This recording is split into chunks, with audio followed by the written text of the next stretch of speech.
Hi friends, ఎలా ఉన్నారు? బాగున్నారు ఫ్రెండ్స్? నేనైతే బాగున్నాను, మీరు కూడా బాగున్నారు మనస్ఫూర్తి కోరుకుంటున్నా. చూడండి, మా ధాన్యం అయితే ఇలా పాలు పోసుకుంటుందన్నమాట.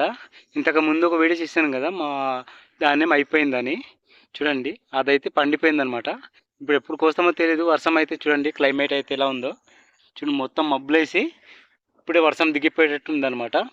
నేను ఈరోజు మా పొలంలో ఈ గట్లు కోసి మా ఆవులకి తీసుకెళ్దాం అనుకుని కొడలు పట్టుకొని వచ్చానమాట. గడ్డ అయితే కోస్తాను, ఇది ఆవులు తీసుకెళ్ళిపోవాలి. ఇలా గట్లు కోసుకున్నామంటే తిరగడానికి నీట్గా ఉంటుంది అనమాట. అంతే. చూడండి, మా ధాన్యం అయితే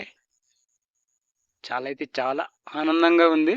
ఆ ధాన్యంకి అయితే చాలా బాధ కూడా ఉంది. అదైతే పండిపోయింది, వర్షాలు అయితే తగ్గట్లేవు. చాలా బాధ ఉంది.